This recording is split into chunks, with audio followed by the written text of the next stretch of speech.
खिलाफत आंदोलन, जिसका पहला प्रश्न है, किसने खिलाफत आंदोलन को हिंदुओं और मुसलमानों की एकता के एक ऐसे अवसर के रूप में देखा जो 100 वर्षों में भी पुनः प्रस्तुत नहीं होगा? इसका सही उत्तर हो जाएगा महात्मा गांधी। 23-24 नवंबर 1919 को दिल्ली में अखिल भारतीय खिलाफत आंदोलन या खिलाफत सम्मेलन हुआ, जिसके अध्यक्ष 24 नवंबर को गांधी जी थे। दिसंबर 1919 में हुए भारतीय राष्ट्रीय कांग्रेस के अमृतसर अधिवेशन में खिलाफत आंदोलन को और अधिक बढ़ावा मिला। अब कांग्रेस ने बड़ी सावधानी से धार्मिक मामलों में धार्मिक मामलों से स्वयं को पृथक रखा, किंतु खिलाफत आंदोलन शुरू होने के बाद गांधी जी ने यह अनुभव किया कि हिंदू मुस्लिम को एकजुट करने का यह स्वर्णिम अवसर है, जो आगे 100 वर्षों में प्राप्त नहीं हो सकता। अगला प्रश्न देखते हैं।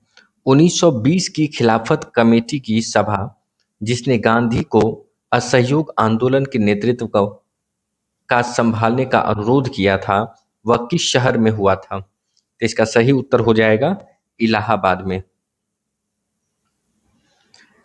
गांधी जी ने वर्ष 1920 में खिलाफत कमेटी को अंग्रेजी हुकूमत के खिलाफ असहयोग आंदोलन छेड़ने की सलाह दी। जून 1920 में खिलाफत कमेटी ने इलाहाबाद यानी प्रयागराज में इस सलाह को स्वीकार किया और गांधी जी को आंदोलन का नेतृत्व करने का अधिकार सौंपा। सितंबर 1920 में कलकत्ता में लाला लाजपत राय के नेतृत्व में हुए कांग्रेस के विशेष अधिवेशन में असहयोग आंदोलन को प्रारंभ करने का निर्णय लिया गया था। अगला प्रश्न है, महात्मा गांधी ने खिलाफत आंदोलन का समर्थन क्यों किया? तो इसका सही उत्तर हो जाएगा बी। गांधी जी ने अंग्रेजों के खिलाफ अपने आंदोलन में भारतीय मुसलमानों का सहयोग प्राप्त करना चाहा। अंग्रेजों द्वारा तुर्की साम्राज्य का विभाजन करने के विरुद्ध खिलाफत आंदोलन प्रारंभ हुआ। 23-24 नवंबर 1919 को दिल्ली में हुए अखिल भारतीय खिलाफत सम्मेलन में 24 नवंबर 1919 को गांधी जी को इस सम्मेलन का अध्यक्ष बनाया गया। दिसंबर 1919 में हुए भारतीय राष्ट्रीय कांग्रेस के अमृतसर अधिवेशन से खिलाफत आंदोलन को और अधिक बढ़ावा मिला। गांधी जी ने इसे हिंदू मुस्लिम एकता के एक ऐसे स्वर्णिम अवसर के रूप में देखा जो आगे 100 वर्षों में भी नहीं प्राप्त हो सकता। तदनुसार उन्होंने अंग्रेजों के विरुद्ध आंदोलन में भारतीय मुसलमानों का सहयोग प्राप्त करने के लिए खिलाफत आंदोलन का समर्थन किया। अगला प्रश्न है, किस घटना ने खिलाफत आंदोलन के लिए उत्प्रेरक का काम किया? तो इसका सही उत्तर हो जाएगा बी, वर्साय की संधि ने। खिलाफत आंदोलन का तात्कालिक मुद्दा प्रथम विश्व युद्ध के बाद ऑटोमन साम्राज्य पर कठोर शांति शर्तें लगाए जाने की आशंका और मुस्लिम जगत में सम्मानित खलीफा के पद और उसके अधिकारों की रक्षा था। इसी संदर्भ में मुंबई में मार्च 1919 में खिलाफत समिति बनाई गई। खिलाफत के समर्थक मुसलमानों को विश्वास था कि ऑटोमन साम्राज्य के साथ मित्र राष्ट्रों द्वारा नरमी बरती जाएगी, लेकिन जर्मनी के साथ जून 1919 में मित्र राष्ट्रों द्वारा की गई वर्साय की अपमानजनक संधि ने इनका भ्रम तोड़ दिया और भारत में खिलाफत आंदोलन तीव्र हो गया ताकि तुर्की के पवित्र स्थानों और खलीफा के पद की रक्षा की जा सके। हालांकि वर्साय की संधि का सीधा संबंध ऑटोमन साम्राज्य से नहीं था, किंतु इसने भारत में खलीफा के पद और ऑटोमन साम्राज्य के भविष्य को लेकर भारत में खिलाफत आंदोलन को प्रभावित किया था। अगला टॉपिक है असहयोग आंदोलन। भारतीय किसानों के इतिहास में संगठित असहयोग का प्रथम उदाहरण कहाँ घटित हुआ था? तो इसका सही हो जाएगा, सही उत्तर बिहार और बंगाल है। भारतीय किसानों के इतिहास में संगठित असहयोग का प्रथम उदाहरण बिहार और बंगाल में घटित हुआ। अगला प्रश्न, भारतीय राष्ट्रीय कांग्रेस ने असहयोग आंदोलन किस वर्ष प्रारंभ किया था? तो इसका सही उत्तर हो जाएगा 1920 में।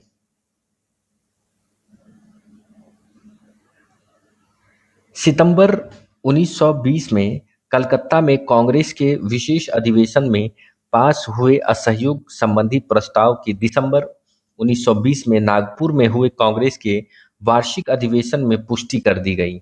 1 अगस्त 1920 को गांधी जी के नेतृत्व में असहयोग आंदोलन की औपचारिक शुरुआत हुई। अगला प्रश्न है, गांधी जी ने असहयोग आंदोलन कब प्रारंभ किया? तो इसका सही उत्तर हो जाएगा 1920। अगला प्रश्न है, किस घटना के बाद महात्मा गांधी ने असहयोग आंदोलन को अपनी हिमालय जैसी भूल बताई थी? इसका सही उत्तर हो जाएगा चौरी चौरा। चौरी चौरा उत्तर प्रदेश में गोरखपुर जिले में एक कस्बा है। यहाँ 4 फरवरी 1922 को आंदोलनकारियों की भीड़ ने ब्रिटिश शासन की एक पुलिस चौकी को आग लगा दी थी। चौरी चौरा शहीद स्मारक के अनुसार चौरी चौरा में हुई इस दुर्घटना में कुल 23 पुलिसकर्मी मारे गए थे। गांधी जी ने इस घटना की निंदा की। गांधी जी ने इस घटना को हिमालय जैसी भूल की संज्ञा दी। 12 फरवरी 1922 को बारदोली में हुए कांग्रेस वर्किंग कमेटी की बैठक में आंदोलन को स्थगित करने का निर्णय लिया गया। आंदोलन समाप्त करने के अपने निर्णय के बारे में गांधी जी ने यंग इंडिया में लिखा है कि आंदोलन हिंसक होने से बचाने के लिए मैं हर एक अपमान, हर एक यंत्रणा, पूर्ण बहिष्कार, यहां तक कि मौत भी सहने को तैयार हूं। अगला प्रश्न है, किस घटना के कारण गांधी जी ने असहयोग आंदोलन वापस लिया था? इसका सही उत्तर हो जाएगा बी, चौरी चौरा कांड। असहयोग आंदोलन को निलंबित किया गया था। इसका सही उत्तर हो जाएगा बी, 1922 में।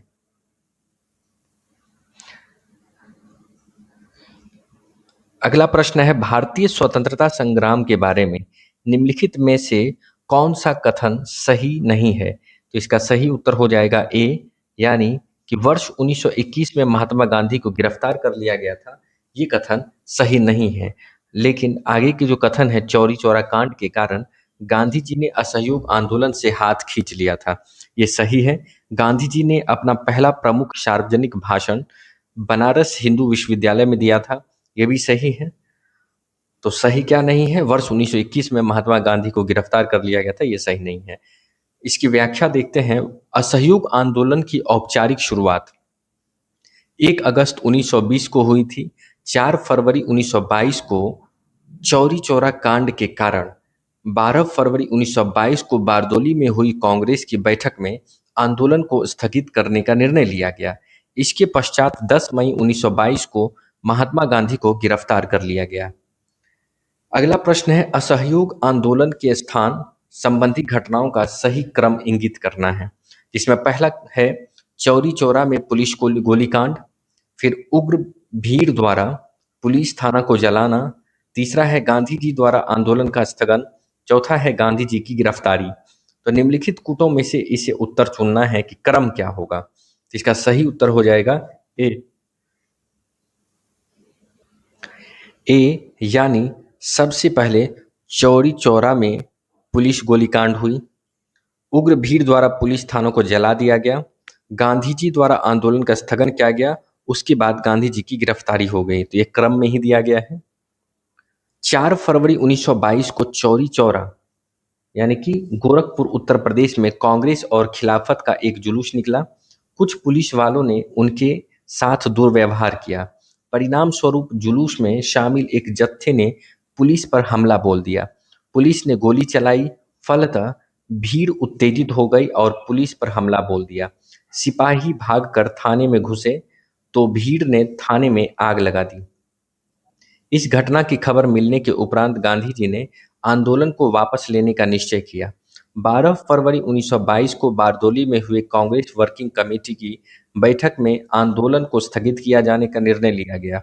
सरकार ने इस स्थिति का फायदा उठाकर 10 मार्च 1922 को उन्हें गिरफ्तार कर उन्हें 18 मार्च 1922 को 6 वर्ष की सजा दी। इस प्रकार विकल्प ए सही होगा। अगला प्रश्न है कि फरवरी 1922 में पुलिस चौकी में आग लगने की घटना से संबंधित चौरी चौरा किस राज्य में है? तो इसका सही उत्तर हो जाएगा डी, उत्तर प्रदेश। अगला प्रश्न है, नगरों में असहयोग आंदोलन के संबंध में निम्नलिखित में से कौन से कथन सही नहीं है? तो इसका सही उत्तर हो जाएगा आपको ए, 1 और 2 सही नहीं है। कौन कौन सही नहीं है? असहयोग आंदोलन के संदर्भ में, आंदोलन में केवल उच्च जातियों और अमीरों ने भाग लिया, ये गलत है। मद्रास की जस्टिस पार्टी द्वारा भी काउंसिल के चुनावों का बहिष्कार किया गया, ये भी गलत है। हजारों छात्रों ने सरकारी नियंत्रण वाले स्कूलों को छोड़ दिया, प्रधानाध्यापकों और शिक्षकों ने इस्तीफा दे दिया और वकीलों ने अपनी प्रैक्टिस छोड़ दी, ये सही है। यानी कि केवल 1 और 2 कथन गलत हैं। 1 अगस्त 1920 को असहयोग आंदोलन की औपचारिक शुरुआत हुई। इसमें हजारों छात्रों ने सरकारी नियंत्रण वाले स्कूलों को छोड़ दिया, प्रधानाध्यापकों और शिक्षकों ने त्यागपत्र दे दिया एवं वकीलों ने अपनी वकालत छोड़ दी। विदित हो कि इस आंदोलन में शहर एवं ग्रामीण दोनों ही क्षेत्र के लोग शामिल थे और यह अब तक के स्वतंत्रता आंदोलन का सबसे बड़ा जन आंदोलन था। इस समय हुए काउंसिल के चुनाव में मद्रास की जस्टिस पार्टी ने भाग लिया तथा 63 सीटों पर जीत दर्ज की। अगला प्रश्न है, भारतीय स्वतंत्रता संग्राम के बारे में निम्नलिखित में से कौन सा कथन सही नहीं है? तो इसका सही उत्तर हो जाएगा ए, वर्ष 1921 में महात्मा गांधी को गिरफ्तार कर लिया गया था, यह कथन सही नहीं है।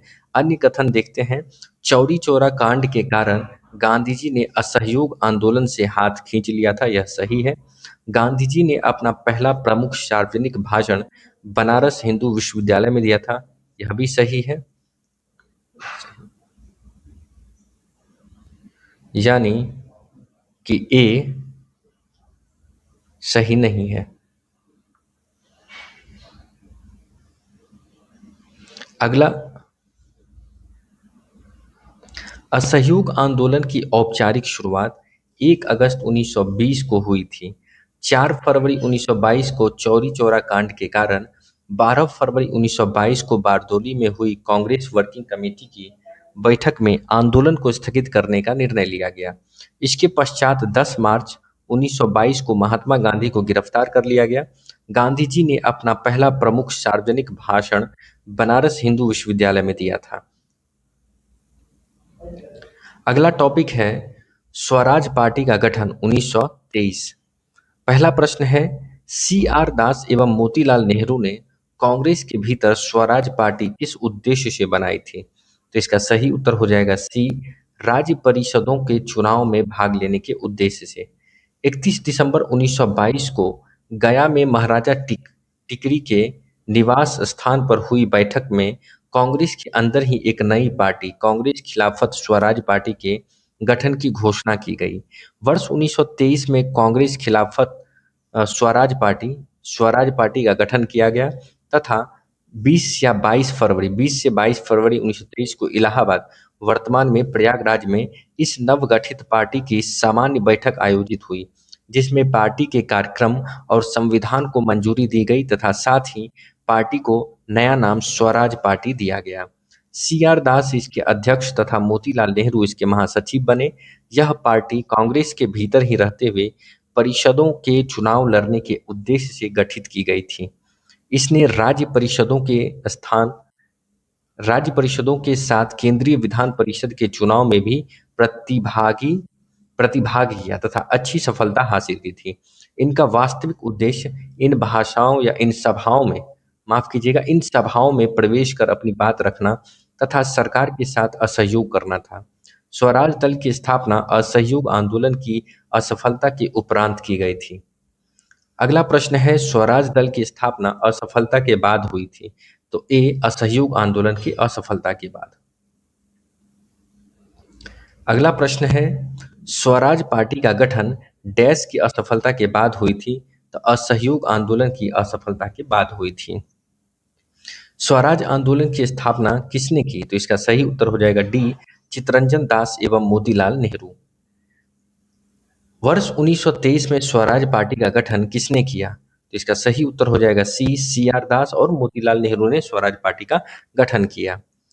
अगला प्रश्न, वर्ष 1923 में स्वराज पार्टी का गठन एक समूह के रूप में इनमें से किस संगठन में से हुआ था? तो कांग्रेस से ही निकलकर हुआ था।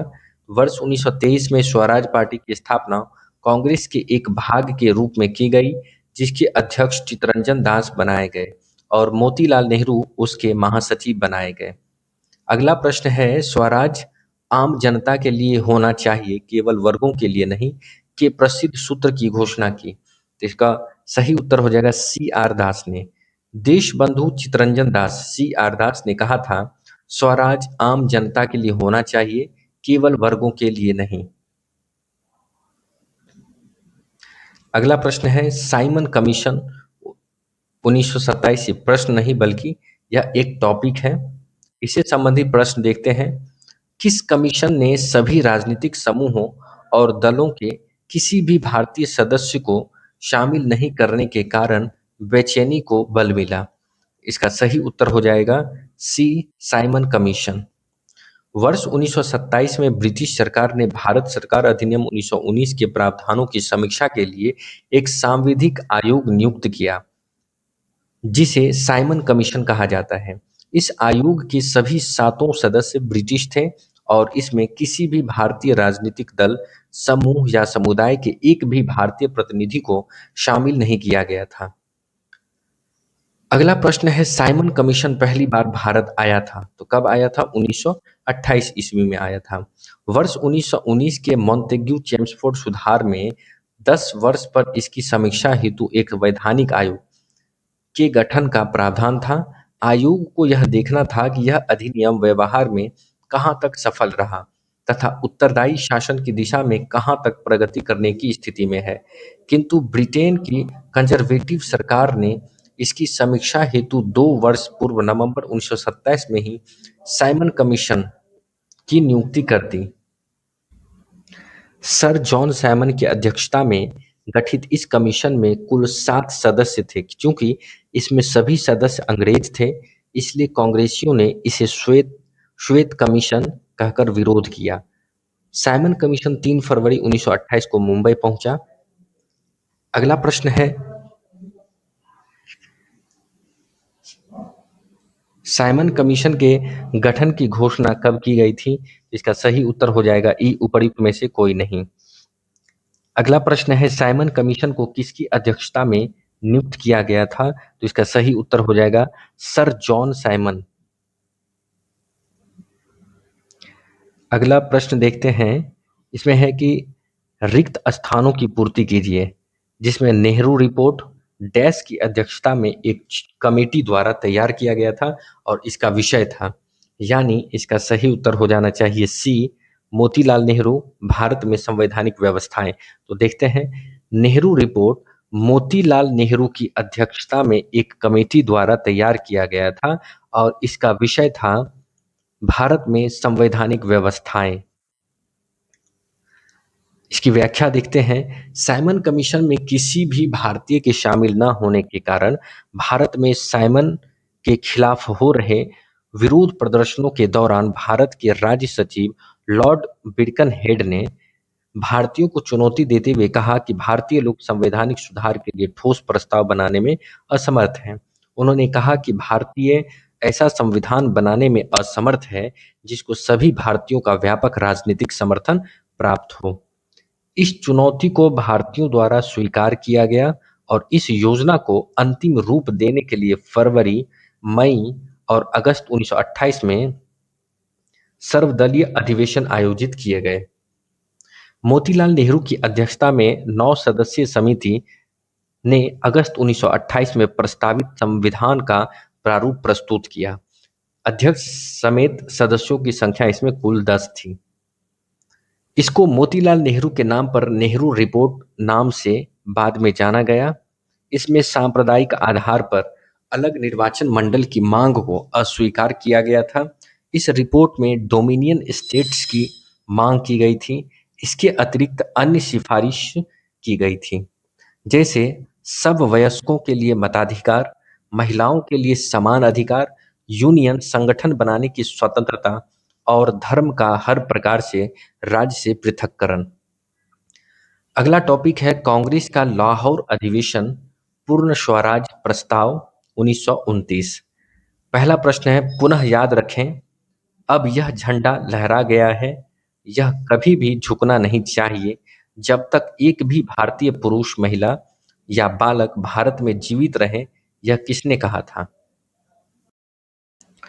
तो इसका सही उत्तर हो जाएगा बी, लाहौर में जवाहरलाल नेहरू ने। अगला प्रश्न देखते हैं। अगला प्रश्न नहीं है बल्कि उसी का व्याख्या है। लाहौर में जवाहरलाल नेहरू ने कहा था, पुनः याद रखें, अब यह झंडा लहरा गया है, यह कभी भी झुकना नहीं चाहिए जब तक एक भी भारतीय पुरुष, महिला या बालक भारत में जीवित रहे। वर्ष 1929 के लाहौर अधिवेशन की अध्यक्षता जवाहरलाल नेहरू ने की थी। इसी अधिवेशन में पूर्ण स्वराज का प्रस्ताव पारित किया गया एवं 26 जनवरी को स्वतंत्रता दिवस मनाने का निश्चय किया गया। आगे देखते हैं। पूर्ण स्वराज का प्रस्ताव लाहौर कांग्रेस में पारित किया गया। वर्ष कब? तो 1929 में। कांग्रेस के कलकत्ता अधिवेशन में ब्रिटिश सरकार को यह अल्टीमेटम दिया गया कि वह वर्ष के अंत में नेहरू रिपोर्ट स्वीकार कर ले या कांग्रेस द्वारा प्रारंभ किए जाने वाले जन आंदोलन का सामना करे। निर्धारित समय सीमा में सरकार द्वारा कोई निश्चित उत्तर न मिलने की स्थिति में दिसंबर 1929 में पंडित जवाहरलाल नेहरू की अध्यक्षता में कांग्रेस का ऐतिहासिक लाहौर अधिवेशन हुआ, जिसमें पंडित जवाहरलाल नेहरू ने पूर्ण स्वराज का लक्ष्य घोषित किया। जैसे ही 31 दिसंबर 1929 को मध्य रात्रि का घंटा बजा, कांग्रेस अध्यक्ष पंडित जवाहरलाल नेहरू ने लाहौर में रावी नदी के तट पर भारतीय स्वतंत्रता का झंडा फहराया। कांग्रेस कार्य समिति द्वारा 2 जनवरी 1930 को अपनी बैठक में यह निर्णय लिया गया कि 26 जनवरी 1930 का दिन पूर्ण स्वाधीनता दिवस या पूर्ण स्वराज दिवस के रूप में मनाया जाएगा। यहीं से 26 जनवरी को प्रत्येक वर्ष पूर्ण स्वाधीनता दिवस के रूप में मनाया जाना प्रारंभ हुआ। अगला प्रश्न है, भारतीय राष्ट्रीय कांग्रेस के किस अधिवेशन में पूर्ण स्वराज का सिद्धांत गृहीत हुआ था? इसका सही उत्तर हो जाएगा लाहौर अधिवेशन 1929।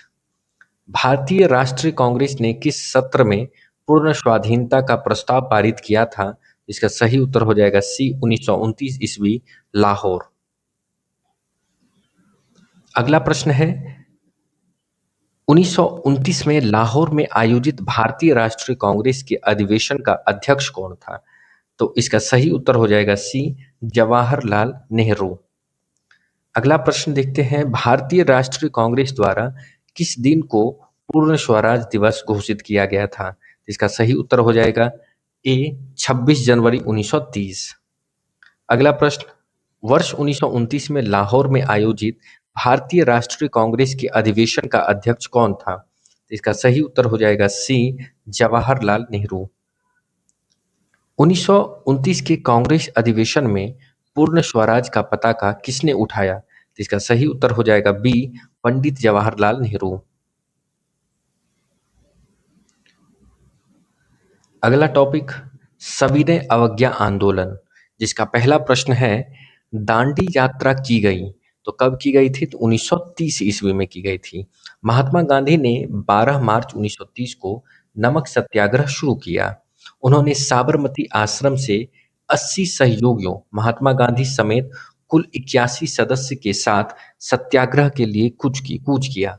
24 दिनों की लंबी यात्रा के बाद उन्होंने 6 अप्रैल 1930 को दांडी में सांकेतिक रूप से नमक कानून भंग किया तथा औपचारिक रूप से सविनय अवज्ञा आंदोलन का शुभारंभ किया। सविनय अवज्ञा आंदोलन गांधी जी के नेतृत्व में पूरे देश में फैल गया। तमिलनाडु में गांधीवादी नेता सी राजगोपालाचारी ने तिरुचिरापल्ली से वेदारण्यम तक नमक सत्याग्रह के लिए यात्रा की थी। अगला प्रश्न है, दांडी यात्रा कितने दिन चली थी? तो इसका सही उत्तर हो जाएगा सी, 24 दिन चली थी। अगला प्रश्न, 1930 में महात्मा गांधी ने सविनय अवज्ञा आंदोलन कहाँ से प्रारंभ किया था? इसका सही उत्तर हो जाएगा बी, दांडी से। अगला प्रश्न, वर्ष 1930 में महात्मा गांधी ने सविनय अवज्ञा आंदोलन कहाँ से प्रारंभ किया था? इसका सही उत्तर हो जाएगा बी, दांडी से। अगला प्रश्न, सविनय अवज्ञा आंदोलन के दौरान महात्मा गांधी के नेतृत्व में प्रसिद्ध दांडी मार्च ने लगभग दूरी तय की थी। तो 241 मील।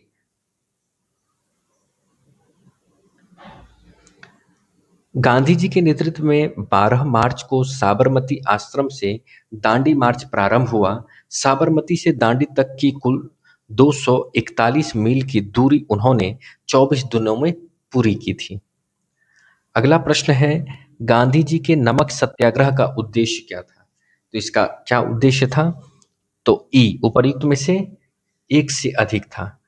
जैसे नमक कानून को निरस्त करना, सरकार के सत्ता की कटौती, आम लोगों के लिए आर्थिक सहायता, भारत के लिए पूर्ण स्वराज। गांधी जी द्वारा प्रारंभ नमक सत्याग्रह का उद्देश्य नमक कानून निर्माण पर सरकारी एकाधिकार वाले कानून को निरस्त करना, पूर्ण स्वराज के लिए सविनय अवज्ञा आंदोलन चलाना, आम लोगों के लिए आर्थिक राहत आदि था। अगला प्रश्न है, सविनय अवज्ञा आंदोलन की आवश्यकता के बाद गांधी ने महत्व दिया। तो इसका सही उत्तर हो जाएगा रचनात्मक कार्यक्रम को। सविनय अवज्ञा आंदोलन की असफलता के बाद गांधी ने रचनात्मक कार्यक्रम को महत्व दिया। वर्ष 1934 में गांधी जी ने अपना पूरा समय हरिजनोत्थान में लगाने के लिए सक्रिय राजनीति से स्वयं को हटाने का निश्चय किया। सितंबर 1932 में गांधी जी ने हरिजन कल्याण हेतु अखिल भारतीय छुआछूत विरोधी लीग की स्थापना की तथा वर्ष 1933 में हरिजन नामक साप्ताहिक पत्र का प्रकाशन किया। अगला प्रश्न है, वर्ष 1929 में खुदाई खिदमतगार को किसने संगठित किया? तो इसका सही उत्तर हो जाएगा अब्दुल गफ्फार खान ने। उत्तर पश्चिम सीमा प्रांत में खान अब्दुल गफ्फार खान के नेतृत्व में खुदाई खिदमतगार नामक स्वयं सेवक संगठन स्थापित किया गया था। इन्हें लाल कुर्ती के नाम से भी जाना जाता है। लाल कुर्ती संगठन ने पठानों की राष्ट्र एकता का नारा बुलंद किया और अंग्रेजों से स्वतंत्रता के लिए ब्रिटिश उपनिवेशवाद के विरुद्ध आंदोलन संगठित किया तथा श्रमजीवियों की हालत में सुधार की मांग की। ध्यातव्य है कि जब अन्य प्रांतों में मुसलमान स्वयं को सत्याग्रह आंदोलन से अलग रख रहे थे, उत्तर पश्चिमी सीमा प्रांत के मुसलमानों ने खान अब्दुल गफ्फार के नेतृत्व में सविनय अवज्ञा आंदोलन में एक महत्वपूर्ण भूमिका निभाई थी। अगला प्रश्न है, खान अब्दुल गफ्फार खान द्वारा स्थापित खुदाई खिदमतगार को किस नाम से भी जाना जाता है? तो इसका सही उत्तर हो जाएगा डी, रेड शर्ट्स के नाम से जाना जाता है। अगला है, भारत से अंग्रेजों के कदम उखाड़ने के लिए रेड शर्ट्स आंदोलन किसने आरंभ किए? तो इसका सही उत्तर हो जाएगा खान अब्दुल गफ्फार खान। सीमांत गांधी के नाम से कौन जाने जाते हैं? तो इसका सही उत्तर हो जाएगा अब्दुल गफ्फार खान सीमांत गांधी के नाम से जाने जाते हैं। खान अब्दुल गफ्फार खान को सीमांत गांधी या फ्रंटियर गांधी के नाम से जाना जाता था। फ्रंटियर गांधी का असली नाम है तो सी, अब्दुल गफ्फार खान असली नाम है फ्रंटियर गांधी का। अब है गांधी इरविन समझौता। गांधी इरविन समझौता हुआ था, इसका सही उत्तर हो जाएगा 1931 में। गांधी इरविन समझौता 5 मार्च 1931 को संपन्न हुआ। इस समझौते के अनुसार गांधी जी के नेतृत्व में कांग्रेस सविनय अवज्ञा आंदोलन स्थगित करने के लिए तैयार हो गई। राजनीतिक कैदियों, जिनके विरुद्ध हिंसा का आरोप नहीं था, को रिहा करने का आदेश दिया गया। विदेशी कपड़ों और शराब की दुकानों पर शांतिपूर्ण धरना देने का अधिकार, समुद्र तटीय प्रदेशों में बिना नमक टैक्स दिए यानी कि कर दिए नमक बनाने की अनुमति। और अगला है, कांग्रेस द्वितीय सम्मेलन गोलमेज सम्मेलन में भाग लेने के लिए तैयार हो गई। कांग्रेस द्वितीय गोलमेज सम्मेलन में भाग लेने के लिए तैयार हो गई, परंतु इस समझौते ने जनता को निराश किया क्योंकि भगत सिंह, सुखदेव एवं राजगुरु को फांसी न दिए जाने की जनता की मांग को इसमें सम्मिलित नहीं किया गया था। अगला प्रश्न है, गांधी इरविन समझौते के हस्ताक्षरित होने में किसने महत्वपूर्ण भूमिका निभाई? तो इसका सही उत्तर हो जाएगा तेज बहादुर सप्रू ने। वायसराय इरविन ने देश में सौहार्द का वातावरण उत्पन्न करने के उद्देश्य से 26 जनवरी 1931 को गांधी जी को जेल से रिहा कर दिया। तेज बहादुर सप्रू, वीएस श्रीनिवासन शास्त्री तथा एमआर जयकर के प्रयत्नों से महात्मा गांधी एवं इरविन के मध्य 1931 में दिल्ली में वार्ता आरंभ हुई। 5 मार्च 1931 को दोनों के मध्य एक समझौता हुआ, जो गांधी-इरविन समझौता के नाम से जाना जाता है। इस समझौते के परिप्रेक्ष्य में सरोजिनी नायडू ने गांधी और इरविन को दो महात्मा की संज्ञा दी थी। प्रसिद्ध गांधी-इरविन समझौता किस वर्ष हुआ? इसका सही उत्तर हो जाएगा 1931 में। 5 मार्च 1931 को कौन सी महत्वपूर्ण घटना घटी? तो इसका सही उत्तर हो जाएगा गांधी-इरविन समझौता हुई थी। अगला है 5 मार्च 1931 को निम्न में से कौन समझौता हुआ था? तो इसका सही उत्तर गांधी-इरविन समझौता। अगला टॉपिक है गोलमेज सम्मेलन। गोलमेज सम्मेलन का पहला प्रश्न है, निम्नलिखित में से किस भारतीय नेता ने लंदन में प्रथम गोलमेज कॉन्फ्रेंस में भाग लिया था? तो इसका सही उत्तर हो जाएगा मौलाना मोहम्मद अली। 10 जून तथा 24 जून 1930 को साइमन कमीशन की रिपोर्ट दो भागों में प्रकाशित हुई। भारतीय राजनीतिक संगठनों ने कमीशन की सिफारिशों को अस्वीकार कर दिया। कमीशन की रिपोर्ट प्रकाशित होने के समय कांग्रेस के प्रमुख नेता जेल में थे। ब्रिटिश सरकार ने निराशा एवं असंतोष के वातावरण में नवंबर 1930 में लंदन में प्रथम गोलमेज सम्मेलन बुलाया। सम्मेलन में लगभग 89 प्रतिनिधियों ने भाग लिया, किंतु कांग्रेस की तरफ से किसी प्रतिनिधि ने भाग नहीं लिया। इसमें भाग लेने वालों में प्रमुख भारतीय व्यक्ति थे तेज बहादुर सप्रू, वीएस श्रीनिवास शास्त्री, मोहम्मद अली, मोहम्मद शफी, आगा खां, फजलुल हक, मोहम्मद अली जिन्ना, होमी मोदी, एमआर जयकर, मुंजे, भीमराव अंबेडकर तथा सुंदर सिंह मजीठिया। तीनों गोलमेज सम्मेलनों में किसने भाग लिया? तो इसका सही उत्तर हो जाएगा बी आर अंबेडकर ने। प्रश्नगत विकल्पों में दलित नेता भीमराव अंबेडकर ने तीनों गोलमेज सम्मेलनों में भाग लिया था।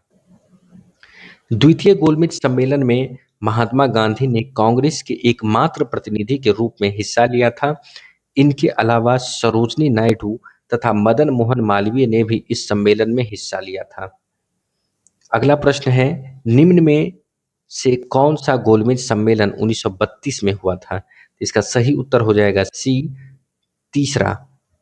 प्रथम गोलमेज सम्मेलन 12 नवंबर 1930 से 19 जनवरी 1931 तक लंदन में आयोजित किया गया, जिसमें भारतीय उदारवादी दल, मुस्लिम लीग, हिंदू महासभा, दलित वर्ग, व्यापारी वर्ग तथा रजवाड़ों के प्रतिनिधियों ने भाग लिया, किंतु कांग्रेस इसमें सम्मिलित नहीं हुई। दूसरा गोलमेज सम्मेलन लंदन में 7 सितंबर 1931 से 1 दिसंबर 1931 तक चला। इसमें कांग्रेस के एकमात्र प्रतिनिधि के रूप में गांधी जी ने हिस्सा लिया।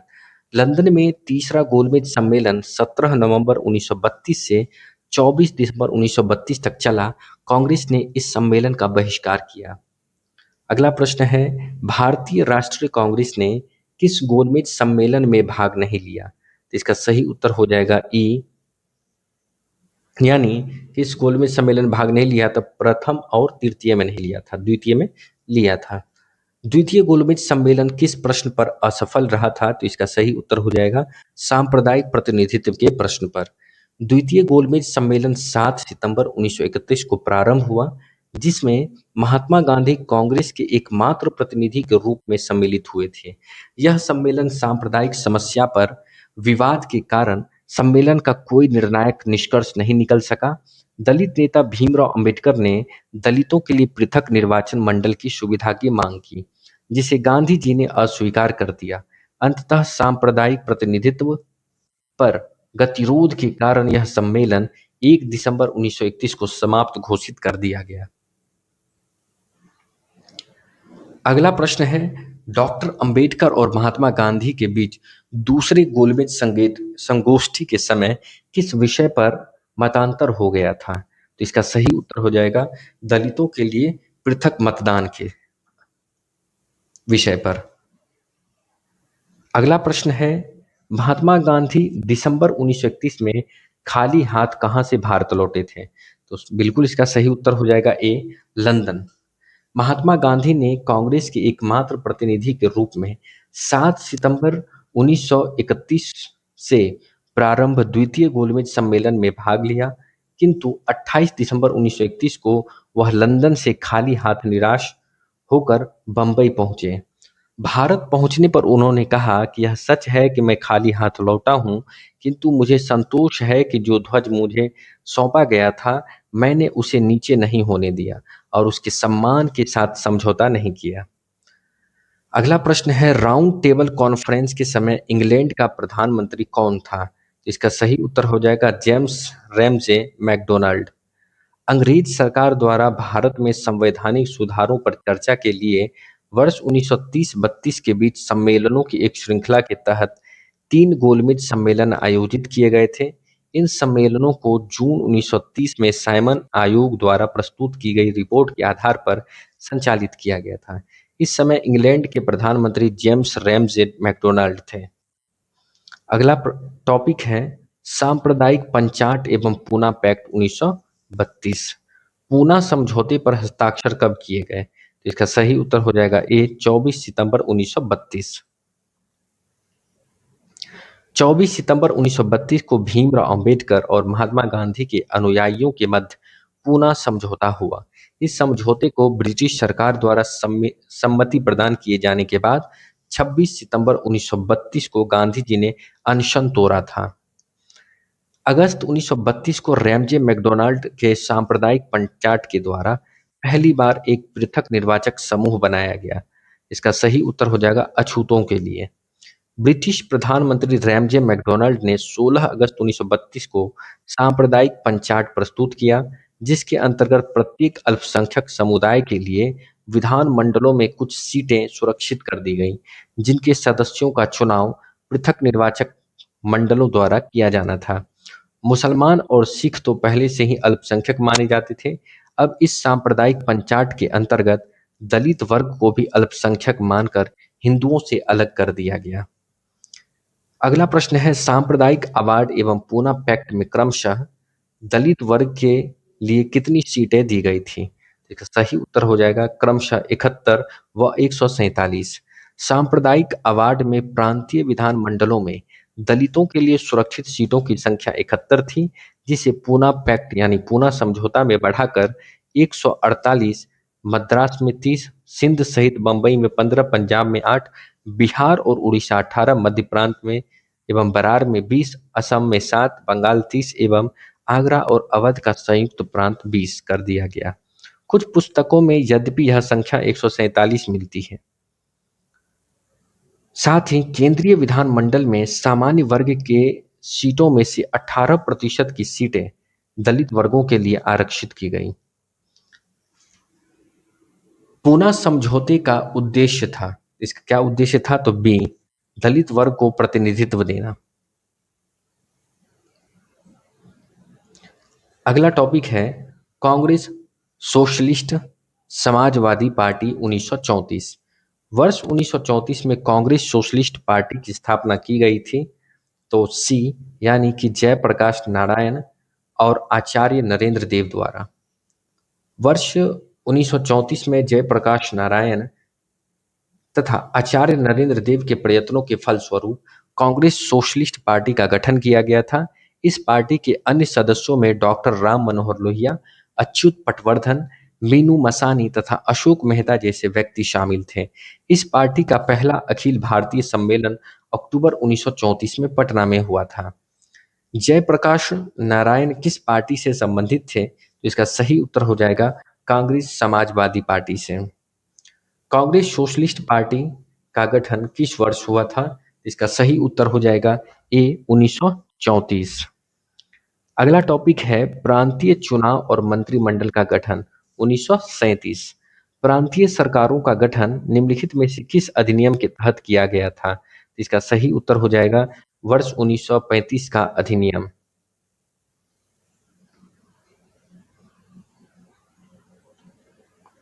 1935 के भारत सरकार अधिनियम के आधार पर फरवरी 1937 में प्रांतीय विधानमंडलों के चुनाव हुए, जिनमें कांग्रेस ने अपने प्रतिद्वंद्वी दलों का सफाया करते हुए 5 प्रांतों मद्रास, बिहार, मध्य प्रांत और बरार, संयुक्त प्रांत तथा उड़ीसा में पूर्ण बहुमत प्राप्त किया। कितने प्रांतों में? तो 5 प्रांतों में पूर्ण बहुमत। कांग्रेस बंबई लगभग पूर्ण बहुमत, असम तथा उत्तर पश्चिम सीमा प्रांत में सबसे बड़े दल के रूप में उभरी। केवल बंगाल, पंजाब तथा सिंध में ही कांग्रेस सबसे बड़े दल बनने से वंचित रही। जुलाई 1937 में कांग्रेस ने 6 प्रांतों मद्रास, संयुक्त प्रांत, मध्य प्रांत और बरार, बिहार, बंबई तथा उड़ीसा में अपनी सरकारें गठित की। 5 में उन्होंने पूर्ण बहुमत प्राप्त किया। 6 राज्यों में उन्होंने सरकारें गठित की। नोट दिया गया है। क्या है नोट में? बंबई में कांग्रेस को लगभग पूर्ण बहुमत यानी कि 175 में से 86 सीटें मिली थी। अयोध्या सिंह की पुस्तक भारत का मुक्ति संग्राम में बंबई में भी कांग्रेस का पूर्ण बहुमत दिखाया गया है, जो कि अन्य स्रोतों के अनुसार सही नहीं है। अपनी किस कार्यकारिणी कमेटी में कांग्रेस ने भू स्वामित्व को समाप्त करने की नीति अपनाई? तो इसका सही उत्तर हो जाएगा ए, कार्यकारिणी कमेटी 1937। भारतीय राष्ट्रीय कांग्रेस की कार्यकारिणी कमेटी ने वर्ष 1937 में भू स्वामित्व को समाप्त करने की नीति अपनाई। संयुक्त प्रांत और बिहार में कांग्रेस सरकारों द्वारा काश्तकारी बिल पारित किए गए। सभी कांग्रेस शासित प्रदेशों में कृषकों को साहूकारों के चंगुल से बचाने तथा सिंचाई सुविधा को बेहतर बनाने के प्रयास किए गए।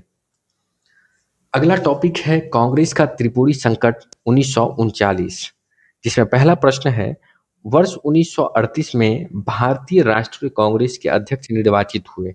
इसका सही उत्तर हो जाएगा सुभाष चंद्र बोस। कांग्रेस के हरिपुरा यानी कि गुजरात में हरिपुरा है अधिवेशन यानी कि कांग्रेस के हरिपुरा अधिवेशन में सुभाष चंद्र बोस निर्विरोध अध्यक्ष निर्वाचित हुए।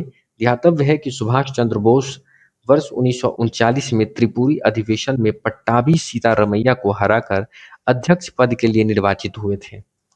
अगला प्रश्न है, 1939 में जब सुभाष चंद्र बोस ने इस्तीफा दिया तब भारतीय राष्ट्रीय कांग्रेस के अध्यक्ष कौन बने? तो इसका सही उत्तर हो जाएगा डॉक्टर राजेंद्र प्रसाद। वर्ष 1938 के कांग्रेस के हरिपुरा यानी गुजरात अधिवेशन में सुभाष चंद्र बोस कांग्रेस के पहली बार अध्यक्ष बने थे। वर्ष 1939 त्रिपुरी अधिवेशन में वे गांधी जी द्वारा समर्थित पट्टाभी सीतारमैया को पराजित कर कांग्रेस की दूसरी बार अध्यक्ष बने, परंतु कार्यकारिणी के गठन के प्रश्न पर गांधी जी से मतभेद के कारण उन्होंने त्यागपत्र दे दिया, जिसके बाद डॉक्टर राजेंद्र प्रसाद कांग्रेस के कार्यकारी अध्यक्ष बने। ध्यातव्य है कि द्वितीय विश्व युद्ध का अंत, विशेषकर जापान के आत्मसमर्पण के संबंध में अगस्त-सितंबर 1945 ने जापान पर परमाणु बम गिराया तथा जापान ने सितंबर 1945 में जापान में आत्मसमर्पण संबंधी मसौदे पर हस्ताक्षर भी किए। इस दौरान अगस्त-सितंबर 1945 ब्रिटेन के प्रधानमंत्री क्लेमेंट एटली ने, न कि चर्चिल, जुलाई 1945 ब्रिटेन में हुए सत्ता परिवर्तन के उपरांत चर्चिल की जगह एटली ब्रिटेन के प्रधानमंत्री बने। वर्ष 1945 से 1951 ब्रिटिश संसद के आधिकारिक शोध लेख हाउस ऑफ लॉर्ड्स लाइब्रेरी में स्पष्ट है कि ब्रिटेन में द्वितीय विश्व युद्ध समाप्ति की खबर की पुष्टि प्रधानमंत्री इटली ने रेडियो प्रसारण के माध्यम से की थी। अगला टॉपिक है देशी रियासतें। इसको अगले वीडियो में कंप्लीट करेंगे। तब तक के लिए धन्यवाद।